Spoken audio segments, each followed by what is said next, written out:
welcome to Soda and Spanglish, the podcast que tiene las tres latinas who are realtors talking about the real of real estate. I am your host, Miss Lana Chaires, and I'm joined in by Louise Trujillo. Claudia Torres Gilbride. Girl. You say it so cute. Torres. So we were talking, before the show started, we were talking about the type of people that actually make it in real estate that we don't realize would actually make it in real estate. Because in the last episode, we were talking about how, you know, I was doing the damn thing in the Sin City Sun lifestyle over there in the beautiful Las Vegas on the Strip. And but we were talking about how like bartenders and the girls who are like the pool girls, the dancers, the type of people that are actually really good at sales, that wouldn't realize they'd be really good in real estate. And we were talking about like, you know, because like why would we think like pool girls would actually make it in real estate? I think pool girls or anyone in the entertainment industry can do real estate due to the fact that you can actually carry on a conversation. Yeah. Like if you're able to conversate with someone and carry on that conversation and be able to get that extra tip on your bill because you were a good person, like conversating, then you can sell real estate 100%. Think about it, your sales. I mean, because you're selling your charisma. I feel like if you are the type of person wherever you're at, because I'm going to tell you about my friend who I met in a really odd spot that I was like, he's going to be great in real estate, is anyone who can carry a conversation, but like also someone that is like personable, can carry a conversation and has like that charisma of like being able to like having a regular. Like when you are able to draw people in so much that you have a regular at your job or people come back to see you, if you're that type of person at your job, you'd be fucking great in real estate. 100% you can. Yeah. 100%. I think that, I don't know. What do you think, Claudia? I think you have to have some type of personality. I just think that that's portion of it, but the whole training, like basically kind of like a checklist. Like if you ever gone to like coaches like Buffini or Tom Ferry, like you have to have scripts. You have to have, especially at the beginning, because you're still getting, you can be personable, but you still have to know real estate. Yeah. And that's where it comes down to knowledge, training, coaches. Also, obviously, when you're talking about, like, for example, Buffini, like being in touch with all of your CRM. So if you don't have a good CRM, you're never going to make it in real estate. What is CRM? What was that again? It's like clients. It's like your Rolodex. Okay. All right. That's right. It's your Rolodex. Yeah. It's a software. Okay. So the software will talk to your clients, email your clients. You showed it to me, do right? that. Yeah. Okay. So if you know how to utilize that and implement that in your business, you'll be able to do business. But it's not even also about the software. I think as you as a person, if you have the mentality of having a schedule. And I think that's kind of like where a lot of realtors mess up in their real estate business is you have to have a schedule, like waking up. I wake up at 5 a.m. First thing I do is get on my computer, look at everything that I need to do for the day, take my vitamins, my coffee, do my self-care kind of thing, my first hour. Then after that, I go straight into work. And then after I put a little bit of it into my work, then I get up, I get dressed, and I go to the gym for at least an hour and a half. Then after that, I get into my work, like dressed up and going to wherever I'm going to go to the next. So it's all about your schedule and your routine. Like if you don't have a routine in real estate, you're kind of screwed on everything from the minute that you wake up. Okay, so yeah, to me, this is why I'm screwed. Yeah, no, well, see, it's not necessary eyes. that you're screwed. You could be. Like, oh, you could be, but you are a hustler.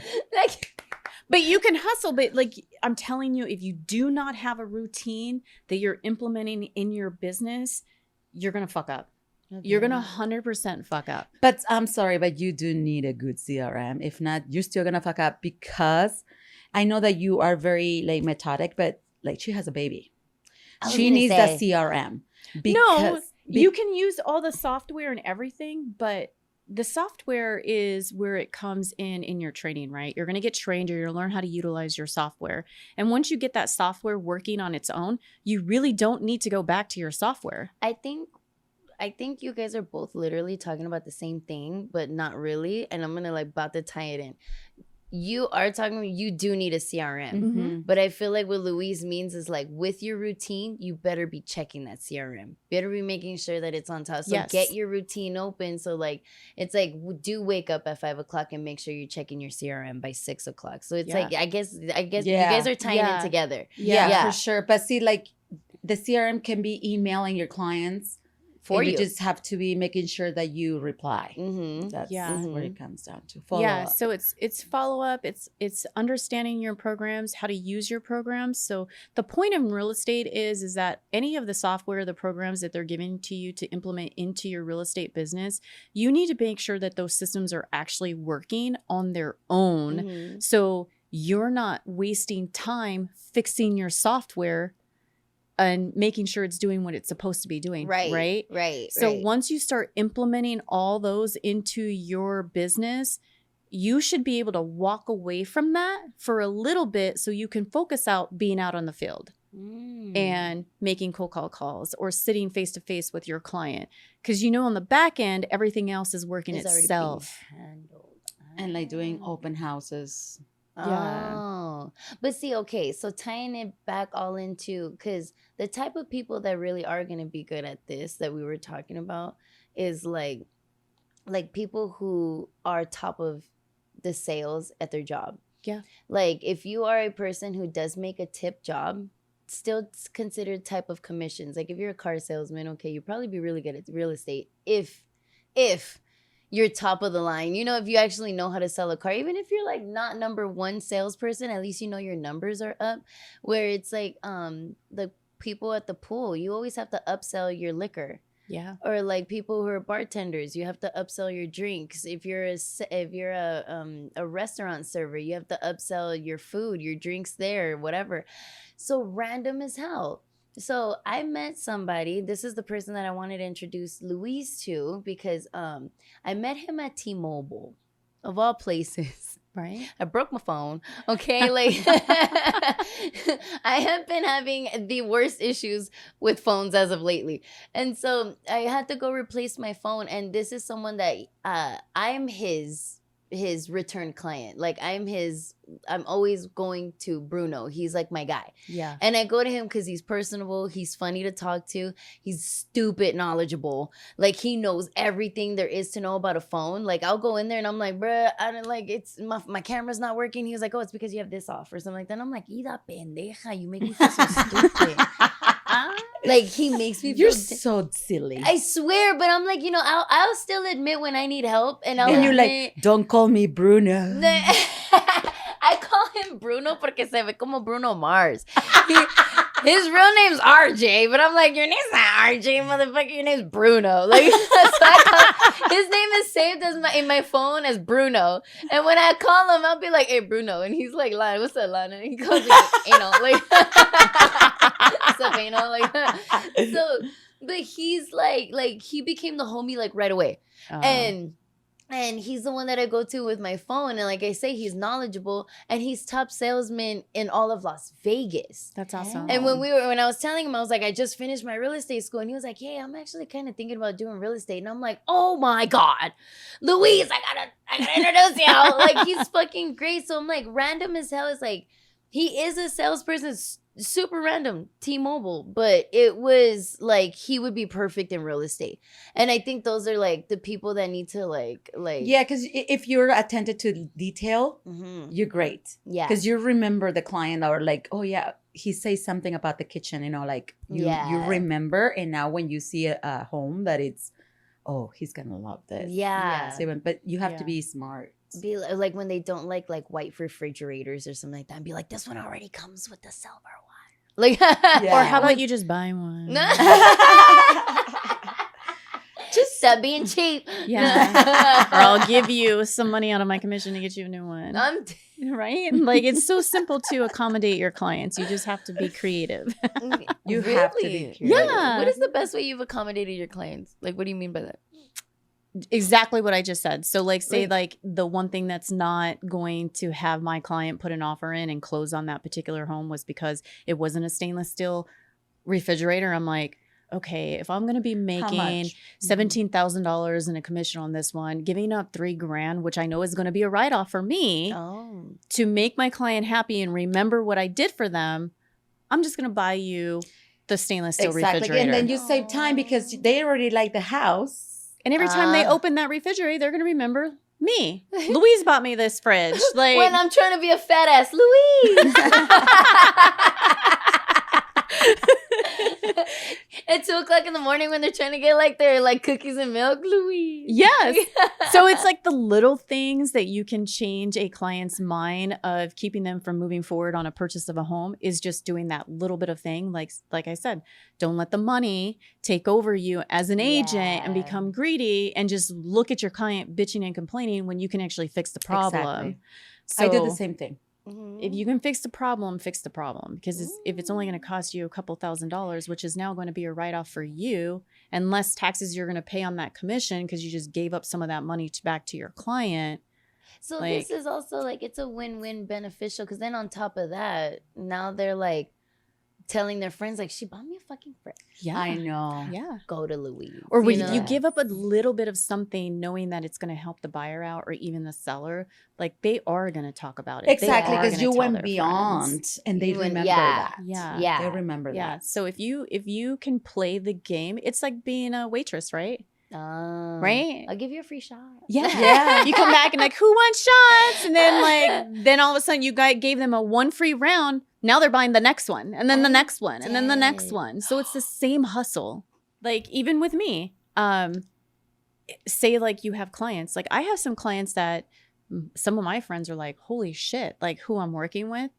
And to me, the only reason why I have the clientele that I have and these particular clients that I have is because I didn't care about who you were. I didn't care what you've done. And I don't care where you got your money from. As long as you're buying through me, I'm going to take you on as a client and accommodate you so we can actually close. So illegal money, go ahead, go to Louise. Yeah, I'll help you. I'll help you. I'll help you. Yeah. I'll help you make it look legal. No, I'm just kidding. Invest it. See, but at the same time, I helped all of you. In every transaction, you really learn something new. So like I had this client that didn't want to get a home inspection. Why? Go figure. The buyer? The buyer. Well, I've had that happen. Just not right now on one of my closings. We waived the inspection and the appraisal. But like it's a newer home? Yeah, it's a resale. Like how old? 2004. It's in it's in the 2000s, so it's not that bad. This house was older. Oh. So I'm like, why would you want to do that? Like, you're opting out and like something comes, whatever, right? Sure enough, as soon as he closed, the plumbing just bursted. Yeah. And really, even at home, an inspector, they cannot really tell, right? No. And like plumbing. No. So home inspectors are actually just recommendations. So they may have like a GC contract license or anything and have all this experience behind them. But technically, when they're wording their inspection report, they can only do recommendations. You cannot, like, it's out of your scope of practice, right? So as realtors, we're not plumbers, we're not electricians, and neither are the inspectors. They're just inspectors. And in the inspection report, it will say, hire a licensed electrician, hire a licensed plumber. If they saw anything come up in the inspection report, they're just going to write what they saw and then put their recommendations of what you need to do as a buyer. Yeah. Oh. Yeah. So, and then obviously the client was like PC and I'm like, I'm sorry, but you opted out from home inspection. But it would not even come out, I don't think, on the report. It was really bad luck. That sucks. So what do you do in that situation for them? Like, what would you... we already closed. It's not like I can give him any closing cost costs to help with that. Right. Like, you can get... It's something that they have a home warranty. and a home insurance. So now they have to go through that. But even the home warranty, some of them, unless you have like the top expensive one, they will cover some stuff like that. Yeah. Not really. Not all. So that's, you have to always be aware and, you know, kind of prepare them like, you know, something goes bad, but you have to make sure you have everything legal, all the disclosures, making sure they read them. What? Yes. Or if your client is wanting to waive everything, make sure you cover your ass. Like with mine, like my guy with my closing right now, he did waive everything. And he basically said, I don't want anything. I just want to do a fast closing. He's doing a 1031 exchange. So he sold his house here in Vegas and then taking that money and dumping it into this one with no inspections, no nothing. Literally, we didn't do shit. But I went behind him and wrote my own documents to protect myself, saying buyer has waived the following, and made him sign it. Mm-hmm. And also at the bottom, it does state does not hold the broker or the agent liable for the buyer waiving all inspections. Okay. Wow. So like I double do my due diligence as an agent because I don't want to get sued at all, none whatsoever. Oh, that's smart. That's actually really fucking smart. But yeah, I always double make sure I'm protected. Yeah. So that client cannot come back in a year to 5 years to 7 years saying, oh, all of a sudden something popped up. And I'm like, you signed this.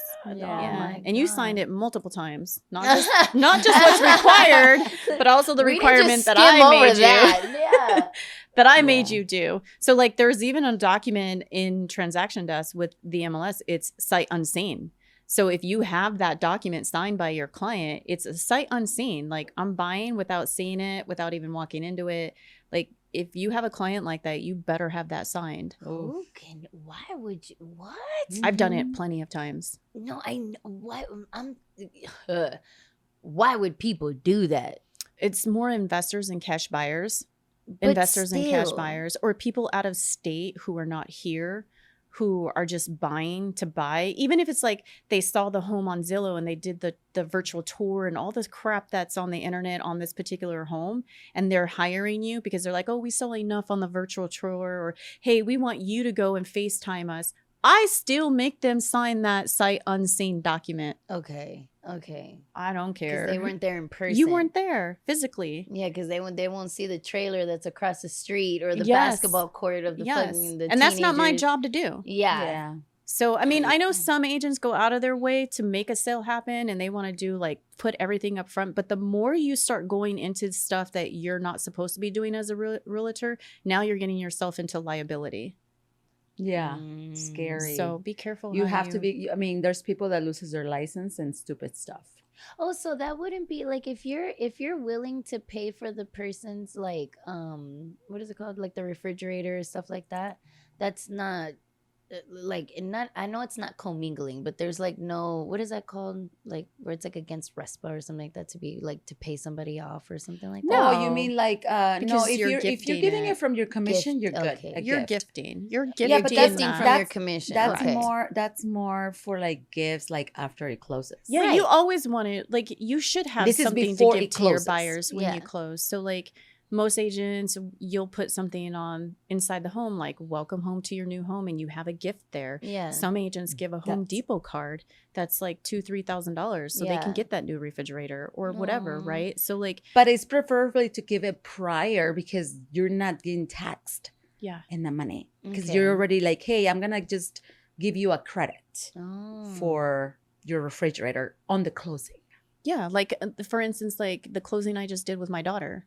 I gave my daughter $17,000, which was my commission. So I gave her the $17,500 towards all closing costs and her down payment. So technically, like that is a loss on my end, and I'm not paying taxes on it because now I just gave it up to my client before it closed. Yeah. You got to learn how to. It's a numbers game.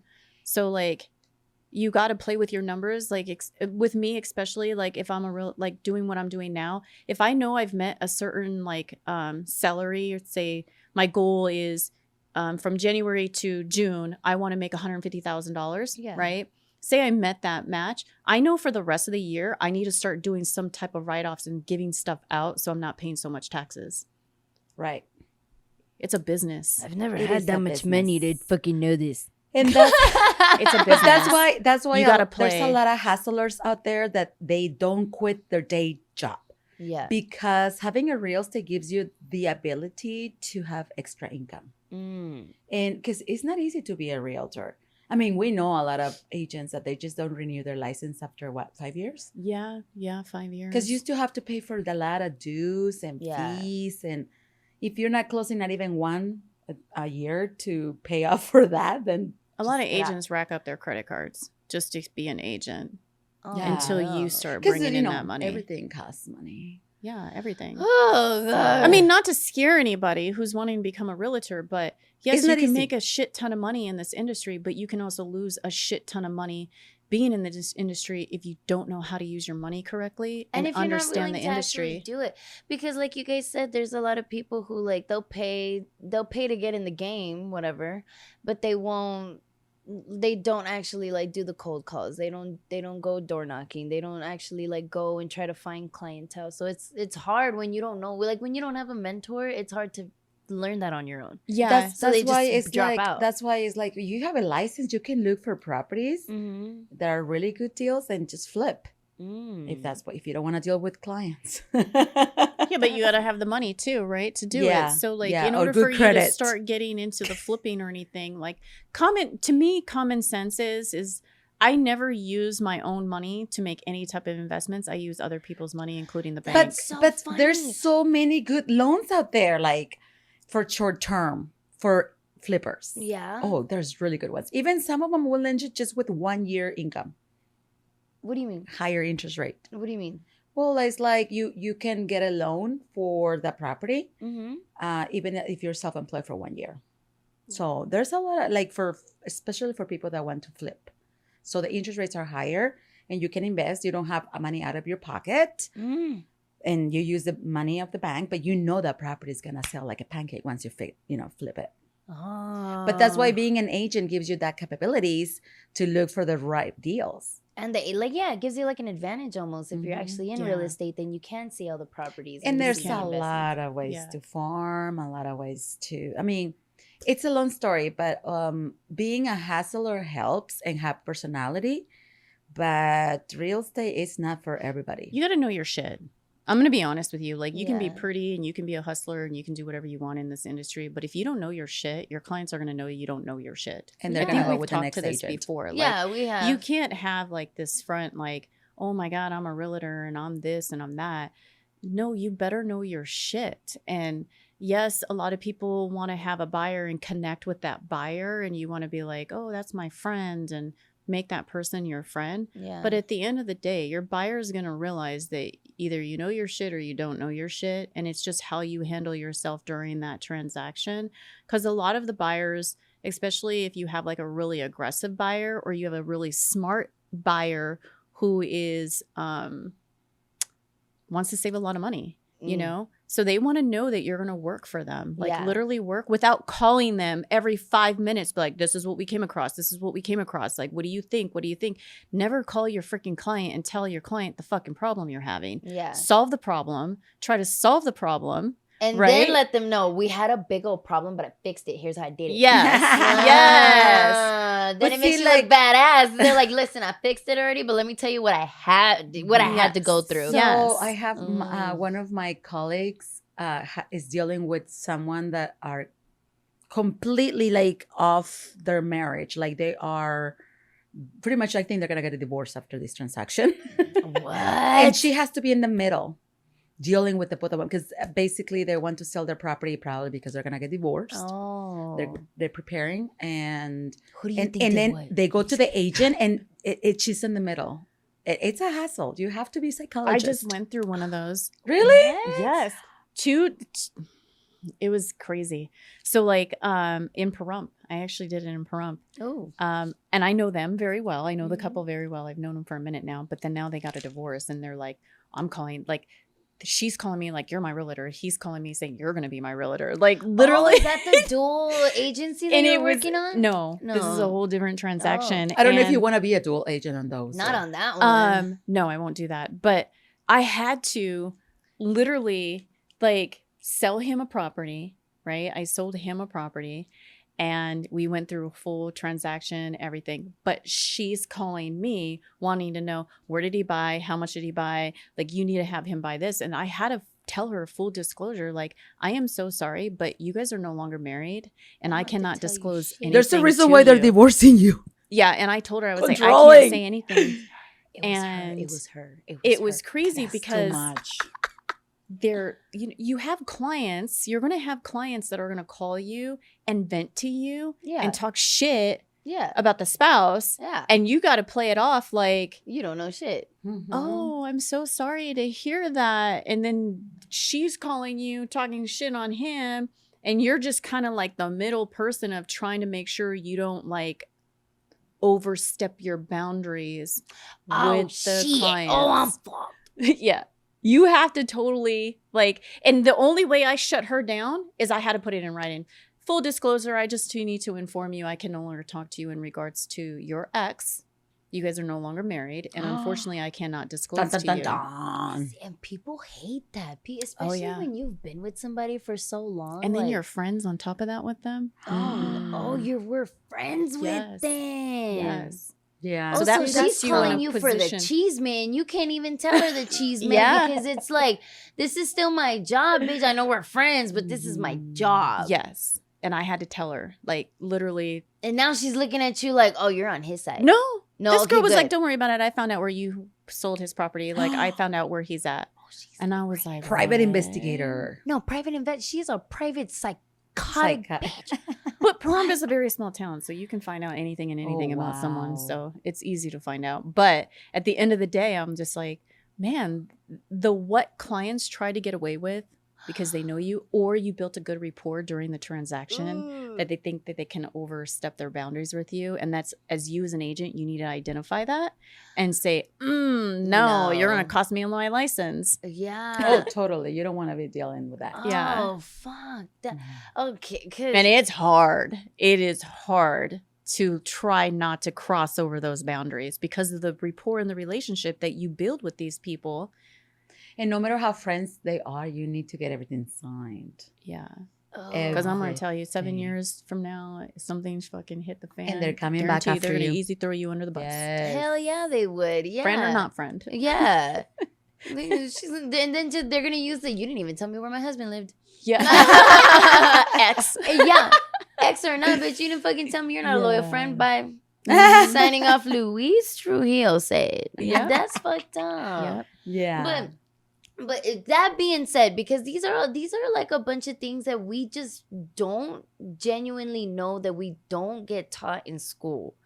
And like because you say you were starting like the education system. You're like gonna do like a scheduling for. So we have a team. Yes. The movement, right? So we have a team that we had started that Louise started and we're part of, but where you're like teaching us basically how to identify these things and like understand real estate. Like you can just. It's just not about posting up a sign and selling and making all this money and having a commission. It's like, understand the business, because if you don't understand the business, guarantee you will not last in this business. Yeah. Like, and not even that, it's such of a small community, you're going to get talked about.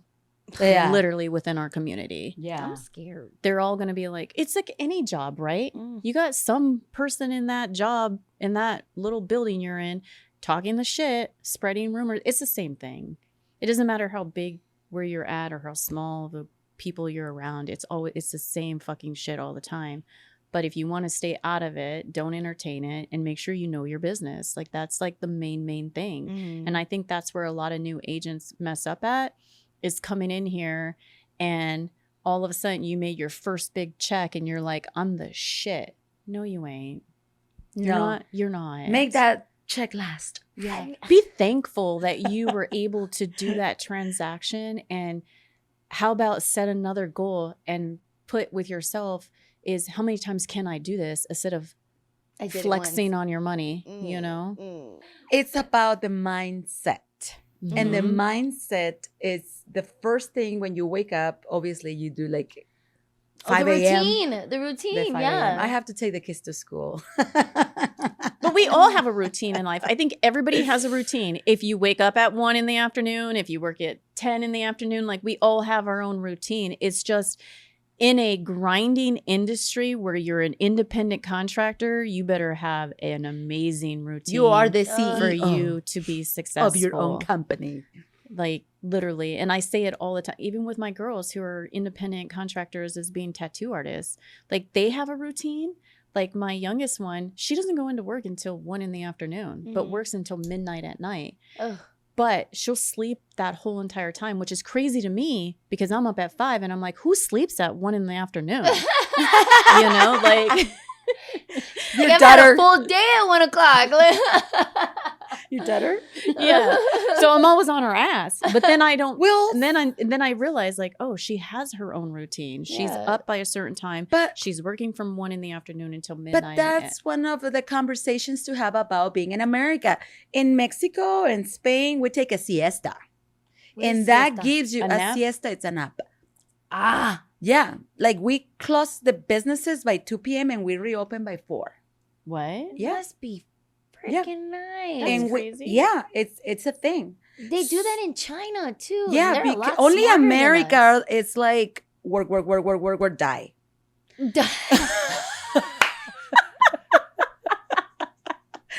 They teach you die. They use. I mean, boom, boom, boom, boom, boom. I am about to retire. Heart attack. That's true though, because they don't. Or they get into like the wheelchair, like with like they cannot. We have shortest maternity leave. We don't have paternity leave.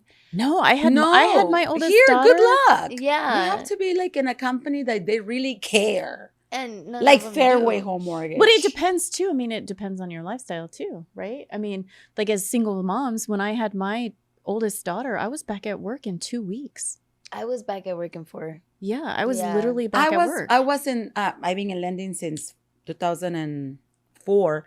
And when I had my baby boy, within the first month, 30 days, I was back. Yeah. God, our poor vaginas. We didn't even I had C-sections. God. I don't know about you. No. Mine was natural. Mine was natural and they slipped me, so I couldn't sit for a long time. Yeah. Yeah. I cannot be a doctor for disclosure. Full disclosure. You cannot talk about that stuff because I will like, bleh. Oh, really? Sorry. Oh, I can throw up. Really? Oh, she's turning green. My mom? No, my dad wanted me to be a doctor. And I'm like, Dad, I'm so sorry to tell you this, but I cannot even see blood. Really? Oh my God. So my point is that that's why when they say Americans don't know how to live life, like even like, have you seen Eat, Pray, Love? The movie? Yeah. No. And when they are in Italy and like, you American, it's about Budweiser. And like, but you don't know how to live life. Yeah. Because of, it's so true. Like in Mexico, we close at 4. We have our meal with our family. Then we take a siesta after we clean the dishes. And then we reopen the store at 4 p.m. That's crazy. Dope. You see, and we find it crazy, but it's like, it's such a norm in other places. To me, places. I'm like, that's less time and money. And then we no, close because at 8. You know what's funny is that they do that at Google. They have the nap pods that look like a huevo. That little thing. Yeah, it's like a little like nap chair that looks like a little huevito, and you close it and it's full dark in there. And they have music settings and they have like stuff for you. And you just take a nap in there. That's at Google. You have to break your day. Smart motherfucker. Yeah, you have to break your day to have like some peace of mind. Rest. Yeah, because you're just like overworking. Like, and I know real estate's different because we don't have a schedule. You create your own schedule. Yeah. But you have to make sure you have some peace of mind. And that's why finding my true self has helped. I think I make peace for myself because I make sure I don't go out at certain times. Oh, yeah. And I also make sure that I spend my weekends with my family. Yeah. So if I do get a showing or anything like that on the weekend, I think now that I'm 9 years into real estate, I just don't work weekends. So you don't even do open houses? No. This podcast is really making me think like I have no schedule. I just kind of like just go with the flow with everything. No, you have to have a schedule or you're not going to make it. Oh. You have to have a routine in this industry. I think you have to have a routine in anything in your life in order for you to be successful. Now, if you're just like, I don't know. I'm not trying to say it's bad, but if you're working at a job and you're working 9 to 5 every day and you're like, oh, I'm used to working paycheck to paycheck, that's your routine. That's your routine. Right? But that's why we work in the unconsciousness, and we need to get out of that. De veras, because it's like you get sometimes like you're driving and like, what the fuck did I got here? That's like, so you're true. Driving on unconsciousness. Thank God you didn't crash. True.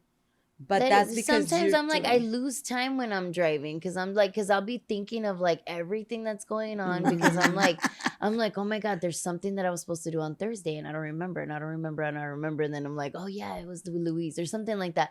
But like, yeah, like I need a schedule. Okay. It's really getting into habits, making habits within your own business and making sure that if it needs to be tweaked, tweak it. But like you have to have habits in your business. You have to like waking up at 5 a.m. like I do. Jimmy trips out on me. He's like, you literally have to be up at 5 a.m. And I'm like, every night I set my alarm and I'm up at 5 o'clock, even if it's just sitting at my table. And I sit at my table with my coffee, with all my vitamins in front of me. And I sit there and I take my vitamins and my coffee and then I check my email. Are they in the shape of Flintstones? I do all this routine and Jimmy thinks it's funny. Estrogen. But yes. And I do everything. And then all of a sudden by, I don't know, 6:30, I'm out of the house and I'm at the gym. I'm back at the house by 8 o'clock, showering, getting ready for the day. Are you the type of person where like when your alarm goes off, do you get up the first time or do you snooze it? It depends. I snooze. But normally I'm up as soon as it goes off. I'm up. Or I'm up before it goes off. So because you're kind of white. That's why. Oh my God. Because Mexicans, we don't do that shit. We snooze all the way for an hour. Till 5 minutes prior. Yeah. Like, oh shit. It's time to go, guys. Hurry.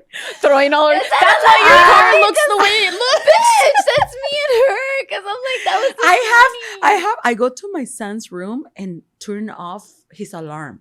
Oh, shit. Because he wants to wake up at 5. No, maybe I'm just weird. That's crazy. But I'll wake up and even Jimmy says, I'll have a load of laundry going at 5 a.m. I have clothes in the dryer. I'm cleaning. I'm getting work done. I'm doing like I get so much shit done. You're a morning My person. gosh. And see, I'm a night person. Who are you? I can get all that done at midnight. We cannot be roomies.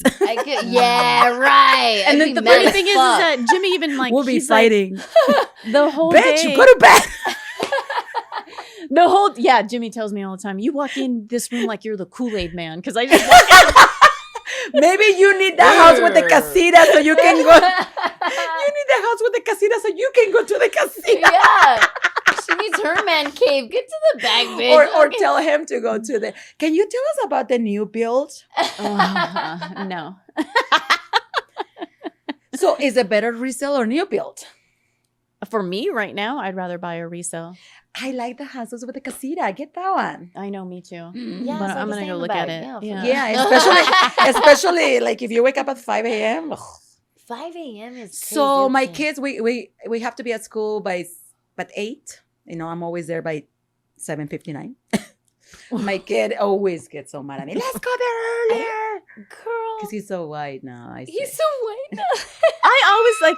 It's funny that you say that because Jimmy, he's like the last minute, like waking up, and he's like, is he Mexican? If it's right? if I tell him, babe, you need to be up by 8 o'clock, he is up at 7:59, and he's like, it's only going to take me 5 seconds to get ready. Me, I'm up at 5.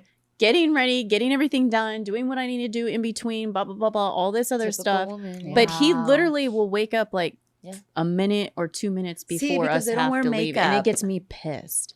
Because I'm a very punctual person. Yeah. Like, I have to be on time. Like, today, I was here like 15 minutes before. I didn't even know the door, they were here. And I'm sitting out there. I'm like, I'm the only one here.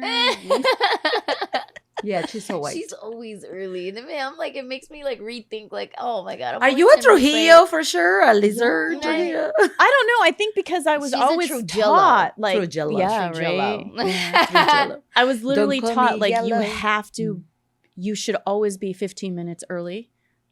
All the time. I was always taught that. You better be at least 15, 20 minutes early in anything you do in life. This is not a bad habit to pick up because I'm okay. I don't know if you guys noticed. I'm like my face throughout this whole podcast. I'm like shocked. Blank. Yeah. Because I'm like, I'm not like that. Like, I'm like, oh my God, I have to change a lot about myself in order to be successful, like in this business. I'm still new. And I'm just like, 5 a.m. is crazy. And I'm like, oh my God, going to sleep, being punctual, like being 15 minutes early. I'm like, I don't do that. I don't have a Well, schedule. if you have a meeting with your client, you have to be there on time. Yeah. Oh, girl. Okay. But I'm talking about like my daily routine, you know. But if I have to be with the clients, I say, kids, I'm going to drop you at 7 a.m. at school. Your current daily routine that you have with yourself is the routine you're going to have with your business and your clients. Okay. So if you know your routine right now is shitty, you need to start making those adjustments to be successful and on time and being able to accommodate your clients. Yeah, and changing habits. Like I made a mistake and I feel so bad. Like the other day, I got a text about this. I thought it was a dinner, but I put a little heart. I didn't really read it. I only see the place where the dinner was going to be. And then when I looked, I was like, oh shit, it says 2:30. And I'm like, we had an event all day yesterday. And I had to text her, I'm so sorry, I won't be able to pay. So I look really bad. Oh, yeah. When you because I put a heart. That means you read it. Yeah. But I didn't. Oh. So I need to change habits. So now if I get a text, I won't open it unless I have the time to read it. Good. And not even on top of that, your routine, especially like how she's saying, like how she double booked her thing. Like, you need to start the calendar. As soon as you have get to calendar. You have to put everything into your calendar. Google. And don't overcommit on events or overcommitting to your clients. Because once you start overcommitting and you're not following through, like that is such a bad reputation to have in any type of business. Yeah, true. That I don't care if it's real estate or anything, when you're overcommitting yourself, that is such of a red flag. Like you don't want to do that. You don't want to make people assume or believe that you're going to be this punctual person when the reality is that you're just overcommitting. Like you just don't want that at all, none whatsoever. So much to change. It's okay. It's easy. You can start baby steps. Easy. You just start one habit at a time. Like literally setting your alarm is one good habit to start implementing. Like instead of snoozing for an hour, just 30 minutes.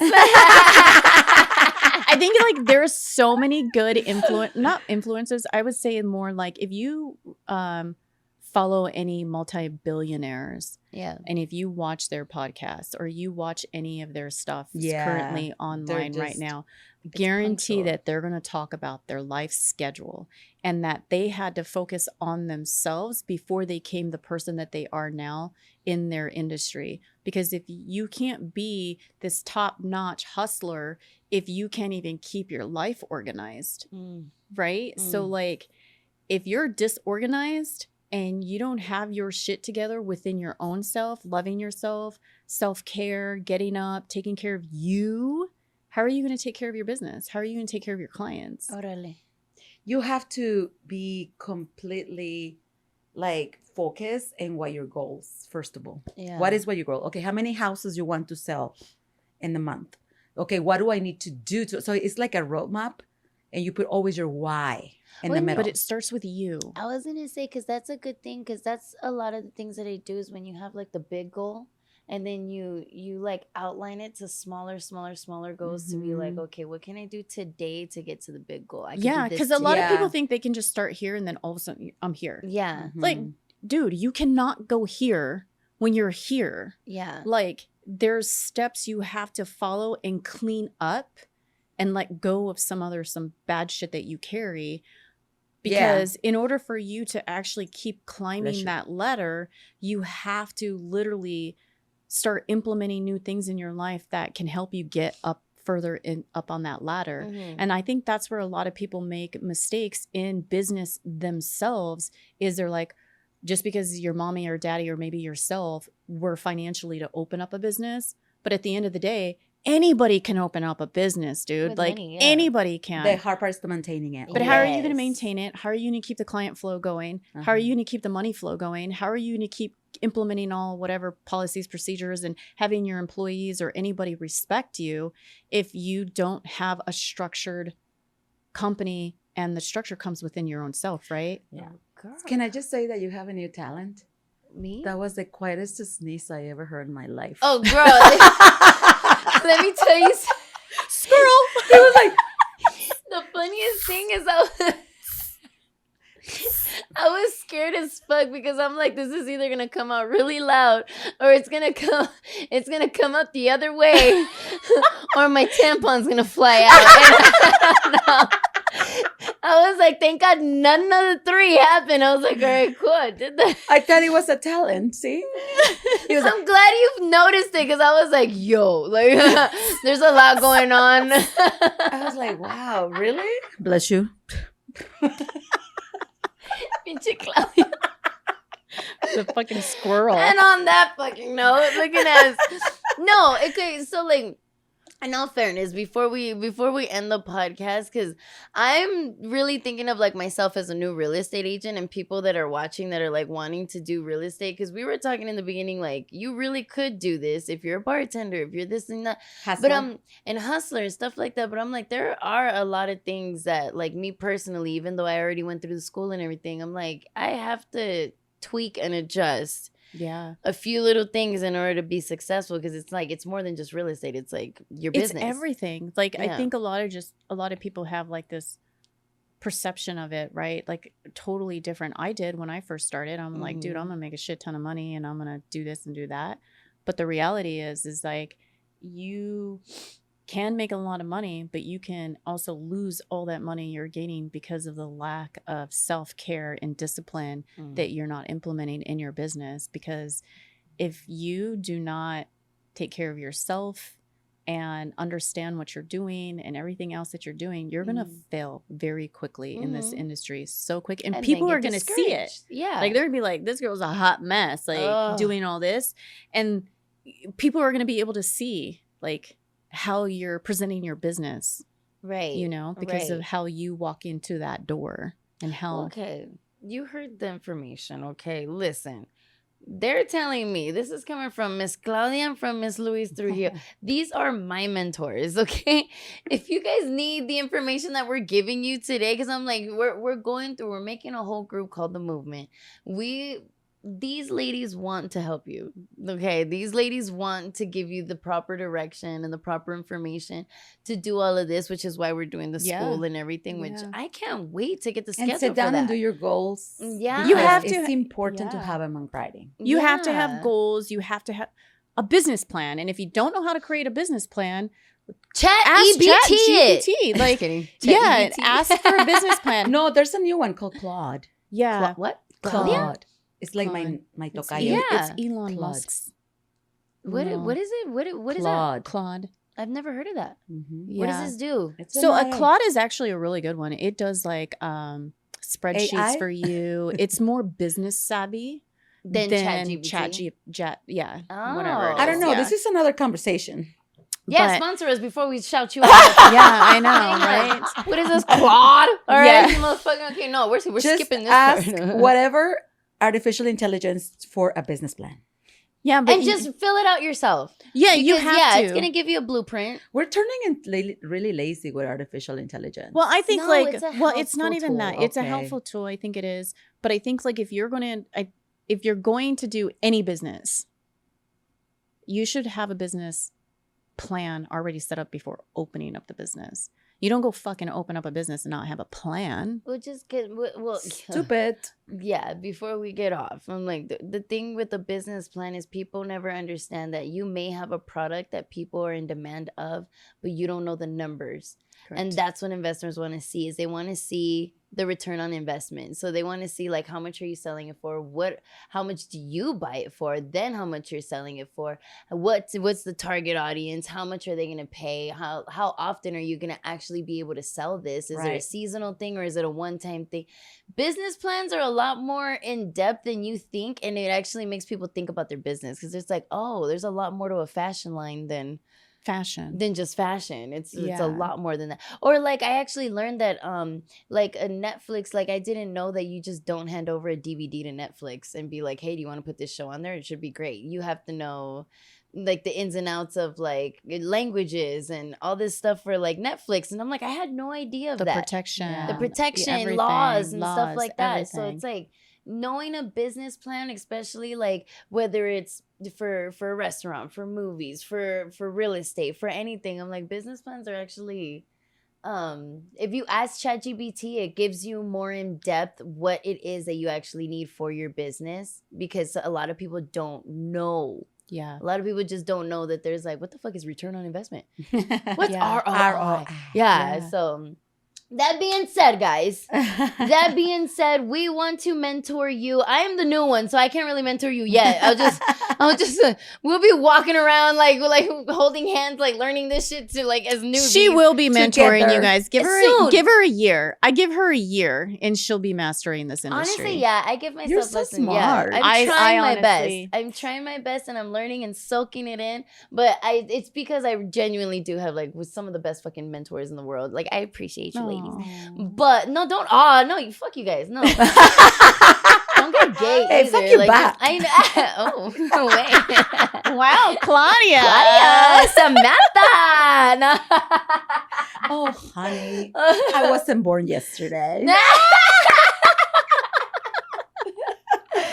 Oh my God, I love you, ladies. But until next week, guys, remember to join us, follow us, hit the like button, share if you guys think that any of this information will be useful to any of your friends. But we will see you next week, guys. Bye.